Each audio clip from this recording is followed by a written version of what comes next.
are listening to the Jboy Show, your number one source for Auburn and the SEC. My goal was to run through his soul and grab his heart when I run through his soul. Kurt, Nate, Coach Staff, those are memories. I think we've established ourselves as, I think, the premier conference in college football. Now, the SEC is better at the top. It's better in the middle. The Southeastern Conference remains the premier conference. Now takes the snap. Looking for the receiver. He's got Lutz and Kirkland. Touchdown, Auburn! Think about it. It's always been the SEC and everybody else trying to catch it. I think this is probably the best league from a competitive venue standpoint.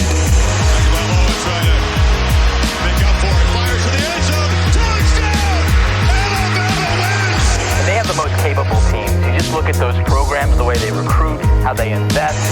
Snap to Burrow. 3 steps. Fires. Back corner of the end zone. Over the shoulder catch. Did he hold on? He did. Justin Jefferson. Touchdown, Tiger. And now, your host, Jboy. Hello, everybody, and welcome to the Friday edition of the Jboy Show, getting your weekend kicked off right. Really excited to be joined by a guy that wears many hats. You can hear him on FoxSportsRadio. He has the Aaron Torres podcast. He's dabbles in college hoops, college football. Aaron, really appreciate you taking some time. I know you're a busy guy. Jake, my pleasure, man. Happy that we could find a time to do this, and happy to talk. Dude, it's amazing, man. You know, and I say this on my podcast all the time, but, you know, it feels like it was just yesterday. I was in, Vegas for the Pac-12 tournament. Yep. The world shut down, and, you know, here we are, and we're, about 2.5, 3 weeks from SEC Media Days. I mean, it's just incredible how the calendar has turned here over the last 3-4 months. It does, and it's kind of starting to feel different. You know what I'm saying? You can kind of start anticipating it, even though the media day will be virtual. I mean, it's still kind of like that stepping stone to really kick the season off. So, you know, I know everybody's excited about getting it going and really kind of talking about the SEC, Aaron, really from your perspective, kind of looking at the whole conference, East and West. And let's start in the East. Is there a team, and I've talked about Florida, Georgia's always going to be up there. Tennessee's a team that needs to take the next step. What do you see kind of developing in the SEC East going into 2020? Oh, man, you know, I think both divisions are fascinating, and I do think for obvious reasons, you know, the additional Lane Kiffin and Mike Leach in the West, you know, the focus has been really on the West this year.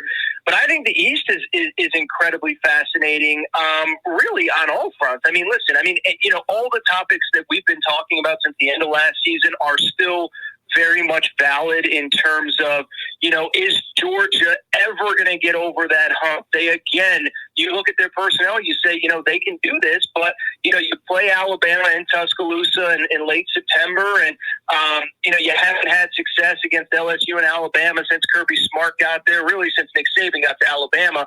And, you know, is this the year? You know, Florida, do they make the leap? Tennessee, can they continue to build momentum? And I can't believe I'm saying this, but I think Kentucky's fascinating, where I think they kind of overachieved last year with the Lynn Bowden situation. Now they're going to go back to more of kind of a traditional, you know, way they run their team and program. But, I mean, they had a ton of success once they put the ball in Lynn Bowden's hands and basically got going. So, to me, I think it's weird to say. I don't know that you can narrow it down to even one or two storylines. I think just about everybody's interesting. And by the way, I would add really quick, South Carolina, we're recording here on Friday. I put out this tweet Thursday because I was doing, I just started my prep work for the year. You know, South Carolina has a schedule that includes at Clemson, at LSU, at Florida, with Georgia, Tennessee, and Kentucky at home. And so you start to look at them and, excuse me. To exclude Kentucky, add Texas A&M to that mix. So, you know, we're talking about Will Muschamp coming off of 4 and 8 years. How hot is that seat, and is there any chance he cools it off? So I think really outside of Vandy, you can make the compelling case that everybody's really interested, and even in the SEC East coming into this year. I agree. I think you actually, and again, there's been some times where the East has had depth, but if you look at it this year, I think it's going to be a logjam, Aaron. I wouldn't be surprised if the team that came out of the East had 2 losses in conference. I see a logjam, and then I look over at the West. You know, you look at Alabama. You know they're always going to be Alabama. You got Mac Jones returning. It's still a question mark to me. But when you look look at what LSU lost, Auburn needs to shore up the offensive line, but has some weapons. You talked about the new additions, the new coaches. They throw in Sam Pittman at Arkansas. Well, how do you kind of see the West, and do you think it's Alabama's to lose? See, I do, and I think, when we talk about kind of on the national front, I think as people really dive back into college football here over the next couple of months, for people that maybe don't follow it 365 like you do, Jake, I think they're going to look at LSU, and we all know they lost Joe Burrow. Mm-hmm. I think people are going to look around and say, listen, they also lost Joe Brady to the Panthers. They also lost Dave Aranda. They had 14 guys picked off that team, and it was this incredible story. But is it a pseudo one-year wonder kind of deal? Like, to me, I think that's the most interesting story in college football. Now, listen, the people in Baton Rouge don't care. I would say that the hangover just subsided recently, but to be hungover, you have to not be drunk. I don't think the party stopped in Baton Rouge since January at the Superdome. So, no. I think LSU fans understand it's kind of a rebuilding year, but I do think on the national scale there were conversations, is LSU now pulling up to the rear of Alabama? And I just think, to what you said at the top, is I still think this is Alabama's division to lose. It's Alabama's league to lose. And if that's the case, I think after that 1 year stopgap, we could see a scenario where Alabama's right back in the mix, competing for a playoff berth and obviously another national championship. Definitely. And they're just too good up front not to. And as well as I do, that's where the game comes down to. But talking about talking about Auburn, Aaron, kind of narrowing our focus a little bit. I mentioned the offensive line, but there's some bright spots. You return Bo Nix. You have a very underrated backfield with a true freshman in Tank Bigsby that I think is going to be a superstar. Auburn's defense is always going to be Auburn's defense. You lose Derek Brown, who's obviously the phenomenal player, the number 7 overall pick. How do you kind of see Auburn right now, especially not having that spring practice with an offensive line to be able to gel those new guys together? Because there's talent in the personnel, Aaron, but there's not a lot of depth. See, it's really interesting that you say the O-line is the big X factor, and I think it is an X factor, but to me, it's Bo Nix. I mean, you look at, and I said this all last season, but, Auburn's defense contained LSU better than, I believe Auburn held LSU to the fewest points in any game last season. Should have won it. What's that? Should have won the game. That's what I'm saying. And you go across the board. They lose to Georgia in a super low scoring game. Florida, there's just turnover after turnover at the Swamp, and otherwise they would have been in that game. And so I understand it's, part of it is the O-line, but I will say, part of it's on Bo Nix too. And it's not me kind of criticizing or being, I'm always hesitant to really go all in on an 18-year-old kid who, is a year removed from high school. But, I watched that team last year, and maybe you feel different, Jake, and if you do, that's fine. That's what's a great thing about, football and sports in general. We can all have different opinions. Yeah. But I just felt like they were a little bit more of a consistent Bo Nix away from winning some of those coin flip games. And, we're talking about all the hype for Florida coming into the year. We're talking about LSU coming off a national championship. Auburn was right in the mix with all those guys, and then obviously beat Alabama to end the regular season. And so I think the O-line is crucial, but I would say, to me, it's just a more consistent Bo Nix. And, everything I've read is he's saying all the right things, Gus Malzahn, Chad Morris. But, when you're between those white lines, are you going to be able to do it against the teams that he's going to have to do it against? Yeah, and I think that's a fair criticism, Aaron, especially the Florida game. I mean, if he just throws the swing pass a few times, it's a different ball game. But I will play a little devil's advocate with you here. When I watch Auburn last year, and any good offense, whether it's in the NFL or in college or in high school or in Pee Wee, you got to be able to line up and get 3rd and 1 by turning around and handing the ball off. You got to be able to line up on 1st and 10 and not be. I think Auburn was in 2nd and 10 or plus about as much as anybody in the SEC back last year. And then you throw in a true freshman, like you brought up, an 18-year-old Bo Nix having to go, play against LSU and play against Alabama and do all these things. I think that's a guy you got to kind of protect, and they weren't able to do that last year. But I think that is a fair criticism. There were times there were some deep balls that should have been connected on that weren't, and he wasn't consistent. You're exactly right. And I think that's the missing piece going into this sophomore campaign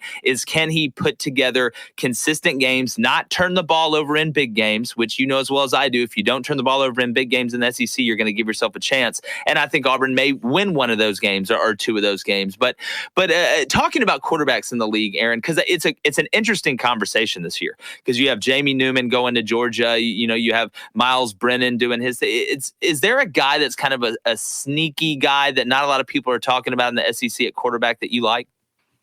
Oh, man. Well, I'll tell you this.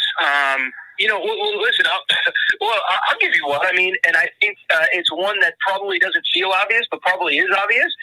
And that's whoever wins the battle of Mississippi State. You know what I mean? Obviously, the buzz is KJ Costello out of Stanford, who has starting experience. But, hey, we were saying the same thing about Tommy Stevens last year. Mm-hmm. I know Garrett Schroeder's back, but, is he that dude in Mike Leach's system? But, I mean, listen, the thing about Mike Leach, it's funny. I had a buddy of mine texted me this morning. We were kind of having these same kind of conversations, Jake. It's like, well, Leach, I mean, it's different in the SEC, blah, blah, blah, this and that. And I'm saying, dude, if you can win 9-10 games at Washington State, you're going to be successful anywhere. Now, I'm not predicting a future division title. I'm not predicting a playoff berth. But, you look at their schedule, very manageable for an SEC West team. I believe their crossover games are Kentucky and Missouri. Mm-hmm.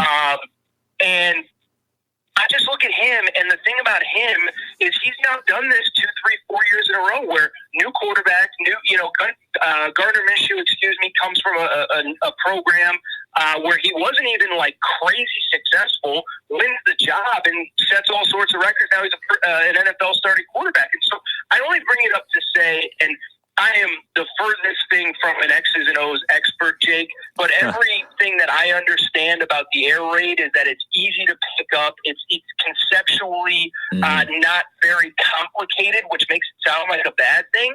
But I think when you look at Mike Leach's track record, especially with new quarterbacks, you look at the fact that, as you said a minute ago, and I think it's the biggest story nationally that maybe people don't realize, is the lack of spring football. Mm-hmm. I think that does help Mississippi State. And I think, listen, it's so cliche to be like, they're one of the most fascinating, everybody's fascinating in the SEC. They are. But, I do think, as far as, one quarterback, two quarterback coach kind of combo, I just think they're a team that, listen, they're not being Bama, they're not being LSU, but could I see them pull the upset against an A&M or an Auburn or somebody like that and all of a sudden be 8-4? Yeah, I could, and I think it's a testament to Mike Leach. Yeah, and I want to stay on Mississippi State because from a schematic standpoint, once Mike Leach gets his system in there and gets his guys in there, he'll be able to do some things in the SEC because it's something that you don't see really in the SEC. It's not comparable schematically, but like a triple option. It's that diverse what he does through the air. My question with Mike Leach is, can he get away with subpar recruiting in the SEC over because he's not a great recruiter. And I know the SEC kind of recruits itself, but Mississippi State really, that doesn't really fly when you're at where Mississippi State is at right now. Do you see Mike Leach being able to keep up on the recruiting trail with a Nick Saban? I know that's a loaded question, but a Gus Malzahn, even a Sam Pittman at Arkansas, who's a really good recruiter. Yeah, no, I mean, all I would say is it almost does remind me of when Bobby Petrino was in Arkansas. I would think he is going to be recruiting and evaluating a different type of player than Nick Saban and Ed Orgeron and Kirby Smart and Dan Mullen. And I think it puts a ceiling on what he can do, but I do think in a coin flip game where, he's playing a Mizzou or he's playing a Kentucky or, Auburn's coming off a big win against LSU and maybe they're coming in kind of looking ahead to the next thing. And, can he, I just think the way that I put it when Mike Leach was hired, and I truly believe this, is that, and I think it's applicable to your question, Jake, is that, Mississippi State, we all know, and this is no knock, it's just a reality, they're historically a 7-5 football team. And if everything goes well, 8-4, maybe 9-3. I mean, I think the incredible narrative, the incredible stat that I came across last year, Dan Mullen was at Mississippi State for 9 years. He had one 10-win season at Mississippi State, and that was the year with Dak when they were number one in the country for a brief time. Crazy, right? So what's that? That's crazy, right? It's insane. And so, I bring this up to answer your question because what I've said since the day Mike Leach was hired is if you're going to be a 7-5, if historically you're a 7-5 football team, you might as well have fun doing it. And so, I don't think, I love Mike Leach. I don't think that he drastically I think he raises the ceiling from Joe Moorhead. I don't think he drastically raises the ceiling from what they were doing under Dan Mullen. As a matter of fact, the ceiling might not even be quite as high. But I do think, listen, they're going to be a 7-5, 8-4 ball club every year. I think he's going to have fun along the way. But to answer your question, I don't think he'll be able to recruit as well. But I also think he'll be recruiting a different type of player as well, if that makes sense. Yeah, no, I think that's a great answer. I think you hit it right on the head. And kind of moving towards some of the games and some of the matchups. A lot of people are obviously talking about, LSU and Texas and Auburn and North Carolina.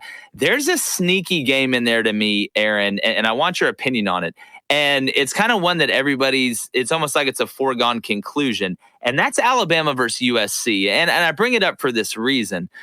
Alabama's going to be breaking in a brand new secondary. And if there's one thing that USC can do very well, it's throw the ball. Now, I don't know if they can stand with Bama for 4 quarters, up front, but I think it could be interesting early. And if they can hang on, it could be interesting late. Yeah, I love doing, betting picks every week. And I haven't looked at the early lines yet, but without knowing what they are, that feels like a USC covering the 17 points or whatever it ends up being. And it feels like an over to me. That's one I actually have circled as well. I do worry about USC. Historically, they have been a slow-starting team under Clay Helton. I live in Los Angeles, so it's kind of wild. I don't think Clay Helton is as bad as a lot of other people do. But the one thing you can't deny is that, when you start 1-2 every year, 2-3, 1-3, whatever, even if you bounce back, you put yourself in such a big hole early that you can't dig yourself out of. And so, you look at Clay Helton, and it's like, this is a guy, don't forget, he's won Pac-12 title, played in a Cotton Bowl, played in a Rose Bowl. And so, to me, I don't think he's as terrible as everybody makes him out to be. But I don't think that you can deny either that historically he really has struggled. Now, part of it is as a testament to USC is they schedule aggressively. They usually play a pretty marquee opponent early in the season, like in Alabama this year, like in Alabama a few years ago. And they also, usually open with Stanford early in Pac-12 play, and usually have a marquee Pac-12 game early, Notre Dame in the middle of the season. But I'm just bringing this all up to say, I agree with you. I think it could be more high scoring and probably one of the more entertaining games of week 1. In terms of an upset, I don't see it, but I could absolutely see, that one being, final score 45-28 or something like that. Yeah, I agree. And I want to make sure I make a clarification. I'm not saying that USC is going to beat Alabama to the audience out there because the Alabama fans that listen to this are probably up in arms. I just make the point that the secondary is going to be new. You lost Anthony Jennings. I can't remember the other guy's name that were responsible for like 70% of their quarterback pressures. So they're breaking in new guys there. So it's kind of a yo-yo deal, but it's Alabama. They're going to be reloaded. But is there another game kind of wrapping up here, Aaron? Early in the year, non-conference, LSU Texas to me, I think is going to maybe be the best non-conference game of all of them. Do you have kind of a feel? Because obviously LSU lost a lot. We already talked about it. They're going to be talented. Texas is expecting a big year, and Aaron, Mike Herman needs one. Yeah, it's really interesting. I mean, I think the combination of two things is, Tom Herman replaced basically his whole staff, and Tom Herman can sit here and say, no one puts more pressure on no one cares more about Texas football and puts more pressure on themselves than I do. That may be true, but when you replace your whole staff and he replaced both coordinators, and I forget now, but basically everybody, it's pretty obvious that you are feeling the heat in some capacity, and so.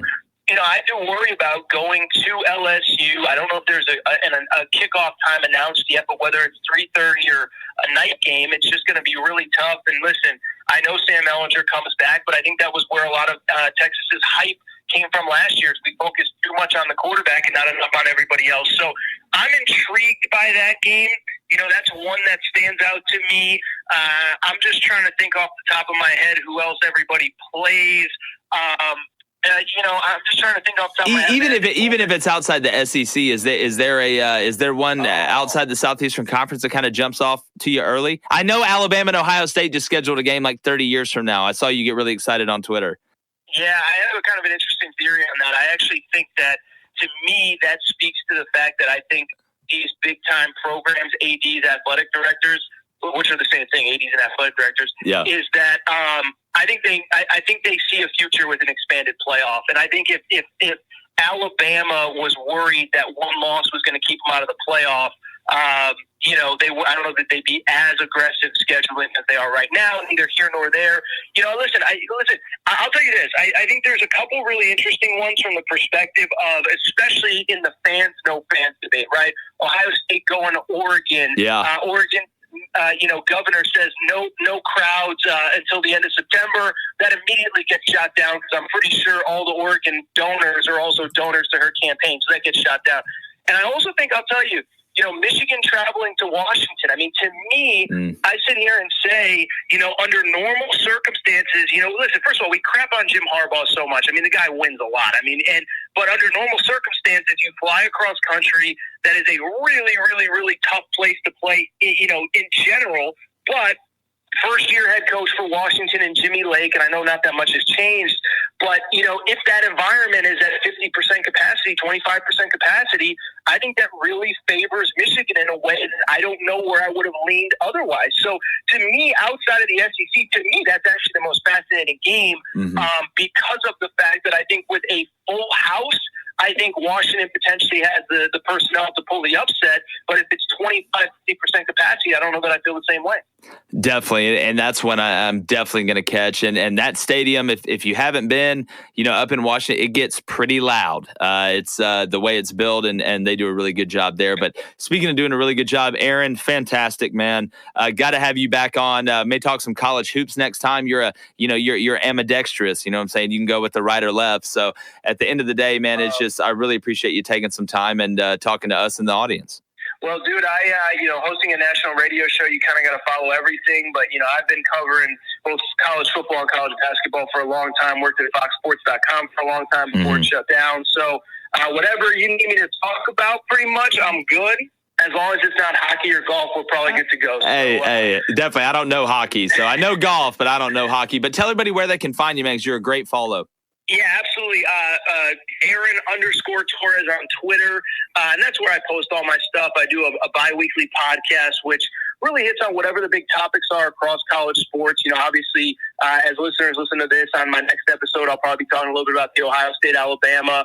I'll talk, there's some college hoops, FBI stuff that's still going on. But, the show, people seem to really enjoy it. I just hit on Mike Gundy this week, and I thought I brought a unique take that isn't that Mike Gundy's the worst human being in the world, which is preposterous. So, I kind of try to find that balance of what the average college sports fan would look for. But, yeah, Jake, I appreciate you having me. I really do. Awesome, dude. Well, we'll lock you in and plan on having you back, and be safe out there, man. All right. Thanks, Jake. And that was Fox Sports Radio and Aaron Torres, podcast host. Aaron Torres, really good guy, very knowledgeable on college football and college basketball. Appreciate you guys joining us for another big week. Got a huge week scheduled next week. We got assistant men's basketball coach and director of operations Chad Pruitt is coming on Monday. That's all I can tell you right now because we have a pretty big announcement. Again, just want to thank you guys. You are the best. We're going to keep doing it. The guests are just going to keep increasing. We'll keep having more high-profile people on, and I got some big-time recruits coming on and having some big-time recruits actually commit on the show, so be ready for that. Remember, you can find us on Twitter at The Jboy Show, on Instagram at The Jboy Show, anywhere you get your podcasts, on Apple Podcasts or Spotify, wherever, it's The Jboy Show. Also on YouTube. Remember, we're represented by the Investor Brand Network, the best. Michael McCarthy, the CEO there. They're unbelievable. You like that new logo? That's all them. And got some other stuff coming soon that I think you guys are going to like. As always, shout out Faison, back there on the ones and twos doing his thing. The Hogwarts graduate himself. But again, it's been another edition of the Jboy Show with Aaron Torres. And Jboy is going. Hey, where is he? Gone.